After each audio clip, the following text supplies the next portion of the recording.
கார்த்திகை அப்படின்ற சொல் தமிழ் வரலாறுல பல முடிச்சுகளையும் புதிர்களையும் அவிர்க்கக்கூடிய திறவுகோல் அப்படின்னு உங்களுக்கு தெரியுமா? கார்காலம் அப்படின்னா தமிழ்ல மழைக்காலம் அப்படின்னு பொருள். தமிழ்நாட்டுக்கு எது மழைக்காலம்?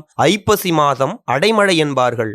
கார்த்திகைக்கு பின் மழையும் இல்லை, கர்ணனுக்கு பின் கொடையும் இல்லை அப்படின்றது பழமொழி. அப்போ ஐப்பசி கார்த்திகை மாதம் தமிழ்நாட்டுடைய மழைக்காலங்கள், அதாவது நவம்பர் டிசம்பர். 2000 ஆண்டுகளுக்கு முற்பட்டு, அதாவது சங்க காலத்துல அதிகாலையில தொடுவானத்தை நம்ம பார்த்திருந்தோம் அப்படின்னா, சூரியன் எந்த விண்மீன் கூட்டத்துக்கு அருகில் இருக்குதோ அந்த விண்மீன் கூட்டத்துக்கு தமிழர்கள் பேர் வச்சாங்க.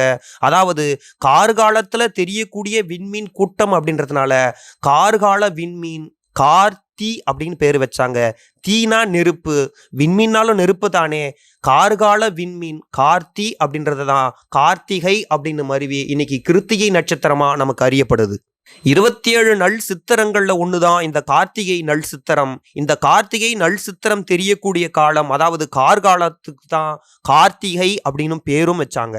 அப்போ தமிழ்நாட்டை பொறுத்த வரைக்கும் கார்காலம் அப்படின்றது கார்த்திகை மாதத்துல இருக்க போகும்போது, பழம் தமிழ் இலக்கியங்கள் கார்காலத்தை ஆவணி மாதமும் புரட்டாசி மாதமா வகைப்படுத்தியிருக்கே. ஏன் இந்த முரண்பாடு? இந்த முரண்பாட்டை விளக்குவதற்கான காரணம் தான் தமிழக வரலாறுல இருக்கக்கூடிய பல முடிச்சுகளையும் புதிர்களையும் அவிழ்க்கக்கூடிய திறவுகோலா இருக்கு. இதை பத்தி தெரிஞ்சுக்கணும்னா தொடர்ந்து இணைந்திருங்கள்.